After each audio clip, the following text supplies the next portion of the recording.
ఇక ఇటు యాదాద్రి జిల్లాలో కూడా ఉదయం నుంచి నాన్ స్టాప్ గా వర్షం కురుస్తోంది. చౌటుప్పల్, నారాయణపురం మండల కేంద్రాలలో భారీ వర్షం కురుస్తోంది.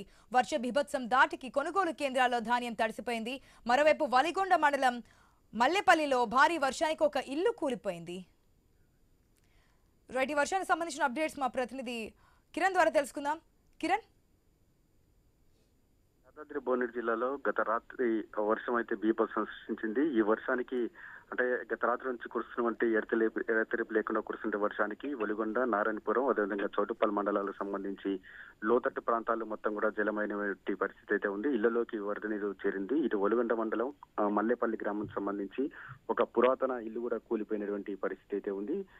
ఇటు సంస్థ నారాయణపురం కావచ్చు, ఇటు చౌటుప్పల్, అదేవిధంగా వెలుగొండ సంబంధించి ఐకేపీ కేంద్రాల్లో కూడా మొత్తం కూడా తడిసి ధాన్యం అయితే తడిసి ముద్దైనటువంటి పరిస్థితి అయితే ఉంది. పైన రక్షణగా పట్టాలు కప్పినప్పటికీ కూడా వరదకు మొత్తం కూడా కింది నుంచి మొత్తం కూడా ధాన్యం అయితే తడిసిపోయినటువంటి పరిస్థితి అయితే ఉంది. దీంతో అన్నదాత దిక్కుతోచని స్థితిలోనూ పడిపోయారు. మొన్నటిదాకా యూరియా కష్టాలు, ఇప్పుడు వర్షం తెచ్చిన నష్టంతో కూడా రైతన్నగా కోలుకోలేని దెబ్బ పడిందని కూడా చెప్పొచ్చు.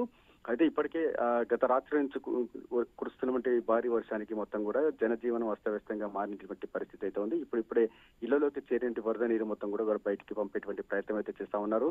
తడిసిన ధాన్యాన్ని ఎండబెట్టుకునేటువంటి ప్రయత్నాలు అయితే అన్నదాతలు చేస్తా ఉన్నారు. Right Kiran, thanks for the update.